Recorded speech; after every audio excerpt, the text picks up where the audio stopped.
exclusively defined as a flash of consciousness that occurs between two eternal darknesses, which is the popular common sense view which Western man has of his own life. That you consider that in the darkness that comes before your birth, there was no you, and in the eternal darkness that follows your death, there is likewise no you. And I'm going to discuss these matters, not by appealing to any special spooky knowledge, as if I had been traveling on the higher planes and knew all my previous incarnations and therefore could tell you authoritatively that you are much more than this individuality. I'm going to do it on the basis of complete common sense, that everybody has access to the facts. And that just what you have to realize is that life is a pattern of immense complexity. And what you call yourself as a living organism, say, I am my whole body at the very least. Now what is that body? That body is recognizable, and I recognize my friends when I meet them again, good luck, and you recognize me. Although the last time any of you saw me, I was absolutely something entirely different from what I am now. Just as the flame of a candle is never a constant.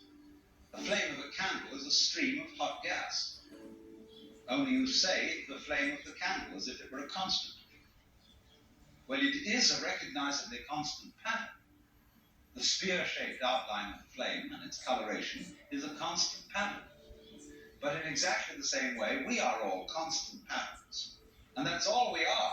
The only thing constant about us at all is the doing rather than the being.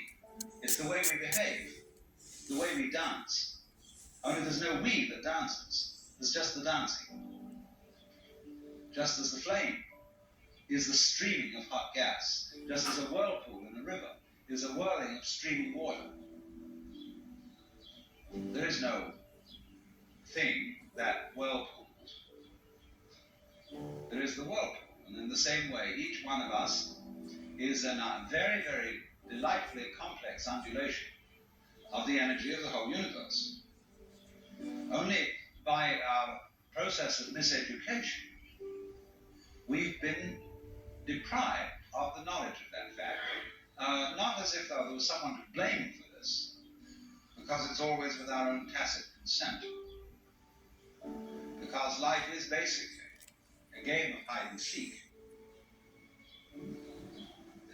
Because life is pulsation. On and off. Here it is, and now it isn't. And by being this pulsation, we know it's there. See, you don't know what you mean by on unless you know what you mean by off.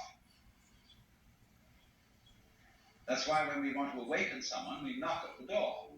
It's not enough to slam the door once with your fist and make a big noise.